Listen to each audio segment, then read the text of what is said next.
Good morning, everyone. Thank you for joining me today for Quantum Sparks.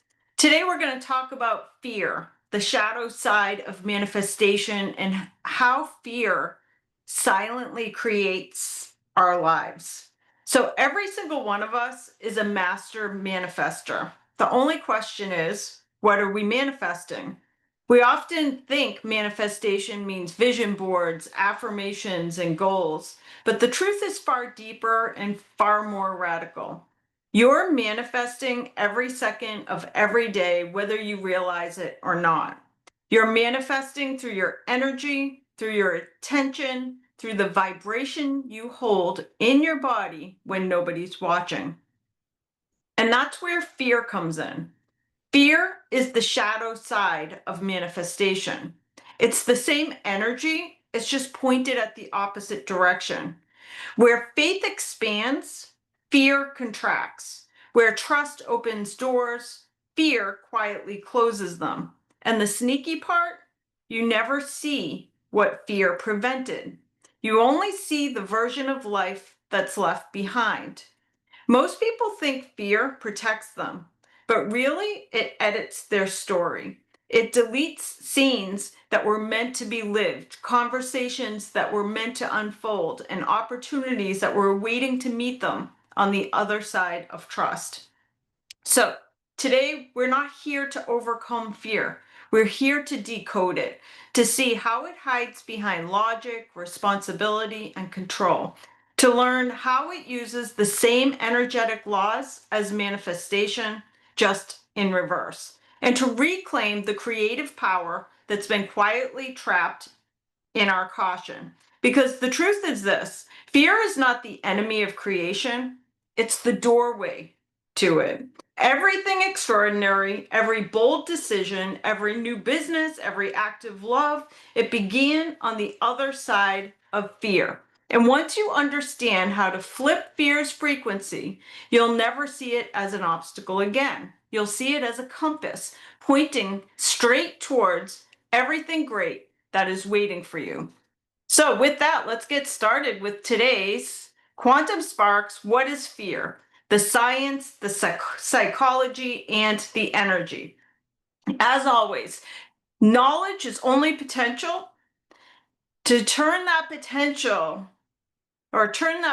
into something great, you need action. So make sure you're writing down notes today so you can go execute after the class. So we start every Quantum Sparks with a quote. Today's quote is: "Fear is faith inverted, faith in the wrong outcome," from Florence Shin. So let's talk about fear. We're going to start just by talking about the definition of it. Fear is a biological, psychological, and energetic response to a perceived threat, real or imagined, signaling the possibility of loss, harm, or change. Fear isn't just an emotion, it's a signal, it's a teacher, and sometimes it is a thief. Understanding fear means understanding the invisible tax that you pay every time you let it drive your thoughts, your words, and your actions. Why do we have fear?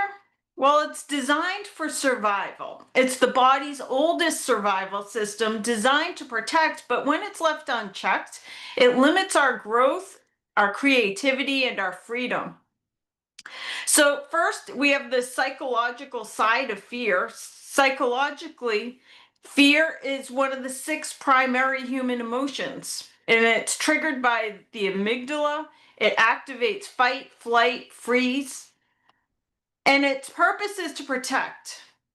So chronic activation of fear is when fear mistakes discomfort for danger. So it was originally designed to protect us from danger.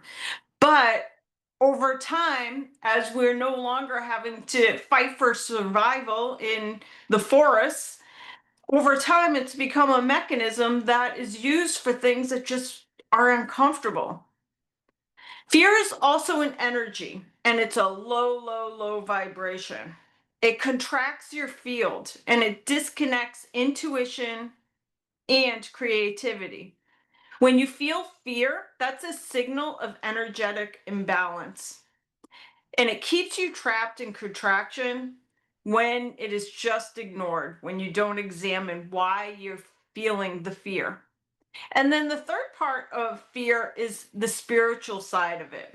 Fear is a messenger pointing towards growth. It reveals where you're clinging to control or illusion. So when you observe fear with awareness, it ends up losing its grip. So the spiritual purpose of fear is to create awareness. The shadow side of it is resistance. So the awareness is born of the resistance that you feel to something. That is your body telling you to explore. So fear is emotion in biological terms, it is contraction in energetic terms, and in spiritual terms, it is instruction. It's telling us that we might want to do something. So let's take a look at 10 revelations about fear that expand your consciousness. We're going to talk about the fear frequency. So, number one, fear equals danger. Imagined fear, or simply discomfort, triggers the same chemical response as physical danger. The body doesn't know that this is just a thought. So, the way that your body is reacting to what you fear is the same as if the thing you fear is happening. It doesn't know that it's just an illusion. So when you merely think about a threatening situation, your amygdala fires as if it is happening right now.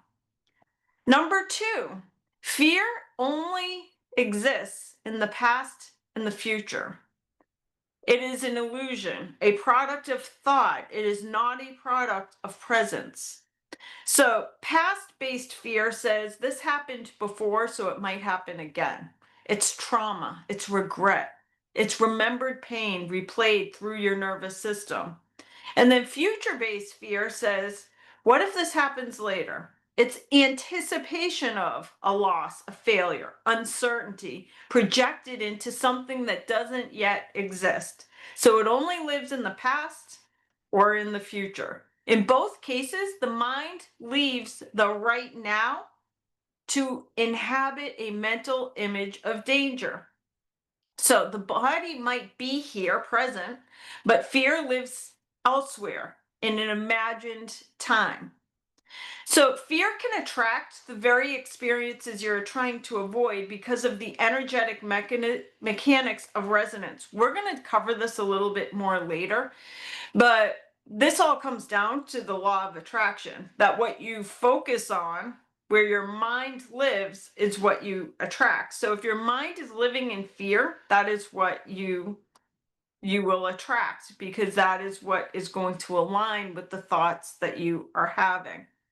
So at the energetic level, the universe doesn't respond to your words, it responds to vibration.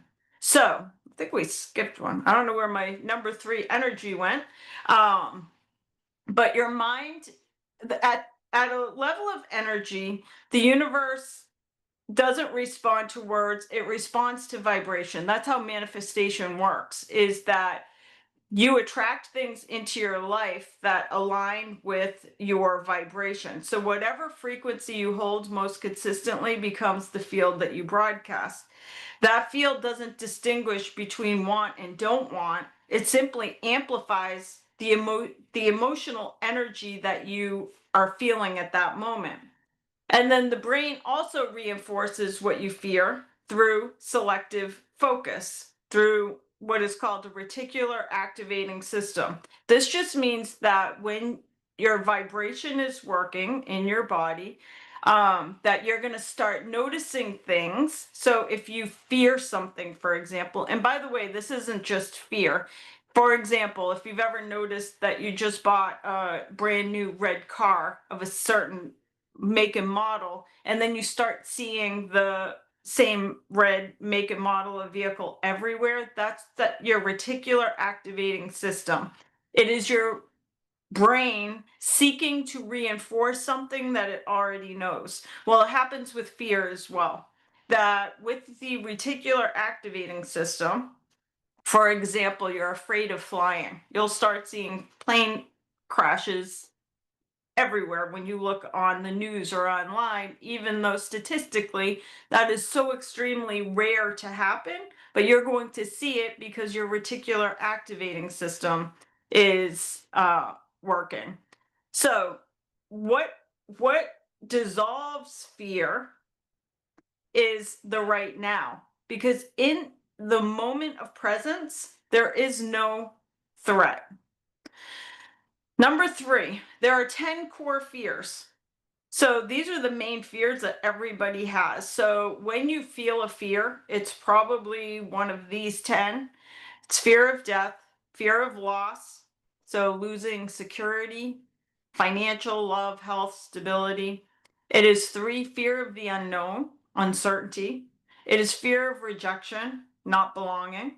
It is fear of failure, which is the fear of not being enough. It is the fear of success, believe it or not. This is the fear of expansion, becoming something bigger or different than you currently are. It is the fear of change. The fear of judgment, loss of image or approval, the fear of pain, both physical and emotional, the fear of losing control, safety, and the fear of insignificance. That is the fear of not mattering. So those are the 10 core fears that all humans seem to relate to. All fears are the fragments of just one illusion. So even though we've kind of broken them down into 10 main fears, it's really one illusion, and that is the belief that you are separate from safety, from love, from God or source. Once that illusion dissolves, fear loses its foundation. Number 4, fear hides. This is an interesting one. Anger, control, procrastination, perfectionism, all of these are fear in disguise. So, by the way, imagine when you see somebody that is a very angry, appears to be a very angry person, or somebody that appears to be a control freak, or a person that appears to always procrastinate.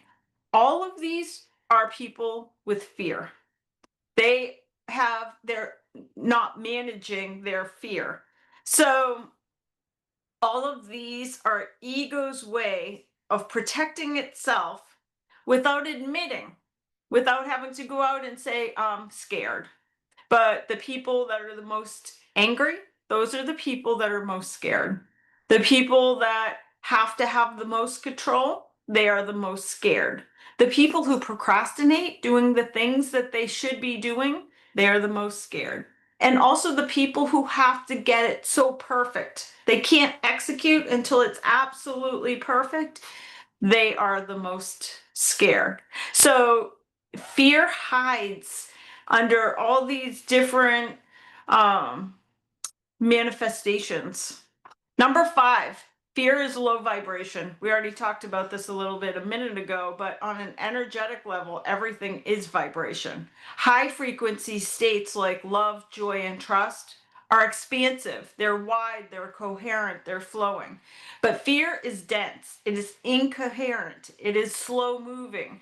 It lowers the body's electromagnetic field and reduces coherence between the heart and brain. That's why people who feel fear often feel heavy. The frequency is slower, and so the energy literally moves less freely through your system. Emotionally, fear closes the heart. You feel guarded, disconnected, defensive. The emotional field tightens, and your energy no longer radiates out. Love, compassion, and curiosity can't flow because the vibration of safety collapses. Where love expands, fear compresses. So the two are opposite ends of the same frequency spectrum. You have love at one end and fear at the other. So manifestation and fear operate through the same energy laws.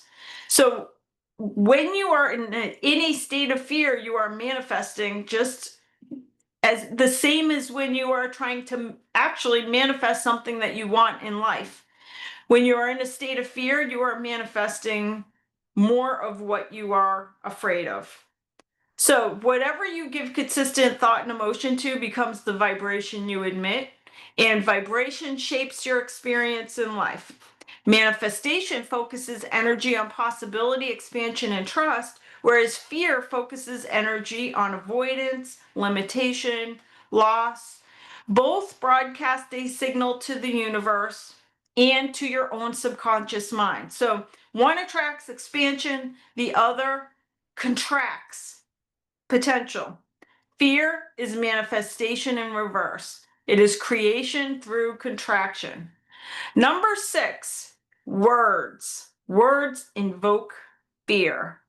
So we've said this many times, words are energy. Every word you speak carries frequency that either contracts, activating fear, or expands. It creates safety and curiosity and empowerment.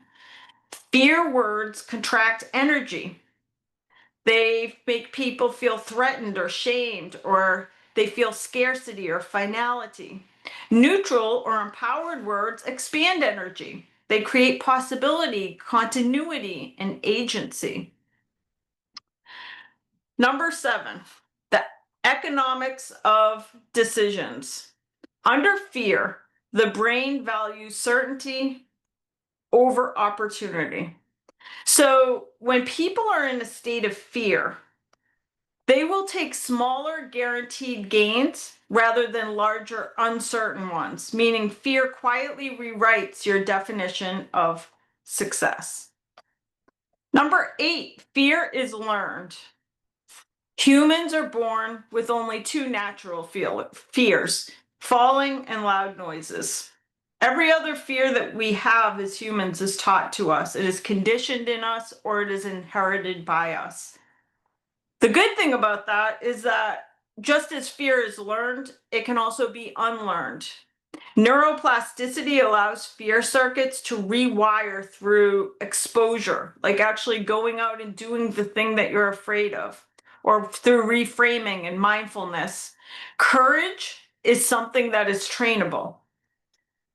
Number 9, this is so important. The last 2 are the most important. Of the 10 most important things you need to know about fear, number 9 and number 10 are the 2 most important. Number 9 is fear makes you controllable. When a person feels threatened, the amygdala, the brain's fear center, hijacks the nervous system. So in that moment, blood flow leaves the prefrontal cortex, the part of your brain that is responsible for logic and reasoning and long-term thinking. You have no blood flow to that area of your brain. So your brain has just been hijacked by somebody looking to control. When people feel fear, the mind stops asking itself, is this true? And it starts asking, am I safe? Critical thinking just falls apart when people feel fear. And people become reactive instead of reflective. And in fear, survival overrides discernment. So a frightened mind doesn't evaluate what's going on. The frightened mind obeys anybody telling them how to be safe. So fear shrinks awareness, both neurologically and energetically. Vision becomes tunnel-like. Your hearing filters out nuances, and the nervous system tunes only to threat signals. So when people feel fear, awareness becomes compressed, making it easier to control you because you're no longer thinking about why am I doing this? You're doing it because somebody tells you it's safer to do. So fear creates dependency. When people are afraid, they look for safety outside of themselves. And this dependence becomes the leverage point of control over you. The formula for control is create fear, remove agency, offer safety. This has been done throughout your entire life. There are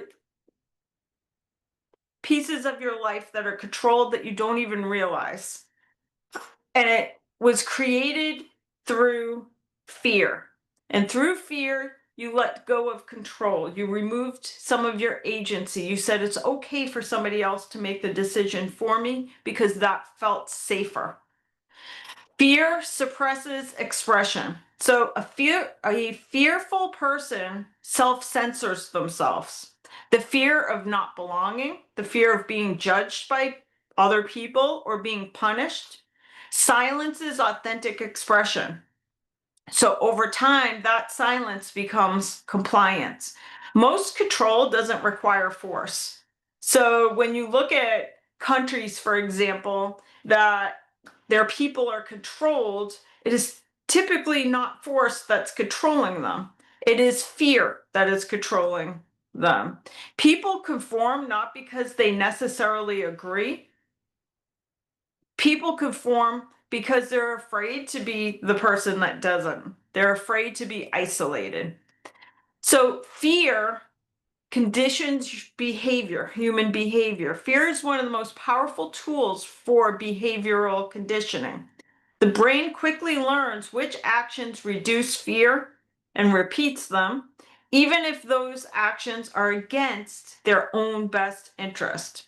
So fear to action to temporary relief, and then it creates a reinforcement loop. So over time, people equate obedience with safety. This is the psychology behind manipulation, authoritarian systems, and even toxic workplaces. Fear doesn't just control, it trains people. Energetically, fear compresses vibration. So when energy is low, you're easily influenced by stronger outside energies. The lowest vibration means more people are being controlled. And by moving to a higher vibration, you can free yourself from control. But entire societies are easier to steer when they are tired, anxious, or divided. Think about all the stuff happening in the world today. If you were an entity that wanted to control humans, you would make sure that they are tired, anxious, and consistently divided. The collective vibration then becomes contracted, which means it's easy to control. Fear creates false unity. This is so interesting and something to really think about. Collective fear binds groups through shared opposition rather than shared purpose. Think about the division in the world today. When people fear a common enemy, an ideology, a competitor, or a crisis, they unify temporarily under external control. It's an illusion of unity that is built on division, because what's bringing them together is an opposition, not actually a shared purpose. The moment fear dissolves, so does the control. Fear-based unity is always manipulation disguised as protection. Awareness breaks control. So control collapses the moment that awareness expands. When someone sees how fear is used to steer them, they are able to reclaim autonomy. So presence, education, and emotional regulation are the antidotes to being controlled. You can't control a person who is aware of their fear, because awareness reclaims choice. So that's the most powerful thing I hope many of you take away from today, is that awareness reclaims choice. And then number 10, this is the most important of all. Fear is the gateway to greatness. Yes, fear is the gateway to everything great. Not because fear itself is noble or even desirable, we don't want fear, but because it sits exactly on the threshold between who we are and who we are meant to become. Fear appears where your current identity ends. That's why we said it's the threshold between who you are right now and who you could become. It's the emotional alarm that sounds when you're about to outgrow your comfort zone. Every new level of business, of creativity, or every new level of consciousness asks, are you willing to move through the vibration of fear to meet the next version of yourself? Fear also reveals, it's like a mirror because it reveals what matters most to you. You don't fear what's irrelevant, only what's meaningful to you. So the presence of fear is proof that you've encountered something valuable enough to risk discomfort for. So a fear of failure means that what matters to you is you have a desire to succeed. Fear of rejection in the mirror, that's telling you that you have an intense desire to belong. Fear of loss means you really love what you already have. Fear is a mirror reflecting your deepest values. It points to your purpose by illuminating what you care most about. And fear tests your alignment. When you face fear consciously, it becomes a compass. If the fear feels heavy and draining, it might signal dissonance, a direction that you're heading that is out of alignment with who you really are. But sometimes fear feels thrilling too. It feels like electric, like motivational. That signals expansion. That's your energy stretching towards a new possibility. Fear can activate dormant energy. Every time you face fear, energy that was trapped in resistance ends up releasing. And that energy becomes courage, creativity, intuition. So avoiding fear hoards potential, whereas facing fear liberates it. Fear is the alchemy that turns potential into power. Fear is the initiation of trust. So every great life requires trust. You have to trust yourself. You have to trust others. You have to trust in something bigger than yourself. Fear creates the conditions where trust becomes necessary. So without fear, we wouldn't have faith. It wouldn't exist because we wouldn't need it. You cannot practice trust without uncertainty, and you cannot meet greatness without trust. So fear is the gateway to freedom. Every freedom that you will ever experience in your life, financial freedom, emotional freedom, creative freedom, or spiritual freedom, all of it lies behind a door that has the word fear on it. So energetically, fear is the lowest frequency emotion that is still capable of transformation. So this is where hope is. That even though you might feel fear at doing something, fear is still moving. So even though it's a low vibration, it's a moving vibration. It's a moving energy, which means it can still be redirected. It can be elevated. It's the first rung on the ladder from survival to creation. Fear is the first sign that your energy is ready to move. So, here's the truths and why it matters. Fear is evidence of meaning. Why this matters? Because you only fear what you value. The truth is, fear is the edge of evolution. Why does it matter? Because it marks your next level. Truth. Fear is a test of trust. Why does it matter? Because it's inviting you to surrender to something bigger. Truth. Fear is the release of trapped energy. Why does it matter? Because it converts contraction into expansion. And truth. Fear is the threshold to greatness. Why does it matter? Because everything extraordinary, all of your potential lives just beyond fear. Here is the truth about fear that I want you to walk away with today. The cost of fear is the life that you never lived. This is the sneakiest part of fear. It's not the discomfort. The sneakiest part is the possibility that fear prevents. Fear costs you not only peace of mind, but it costs you the unseen version of yourself that never got expressed. You don't just lose what you fear, you lose what you might have become without the fear. Fear creates these invisible timelines. You never get to see what you didn't create.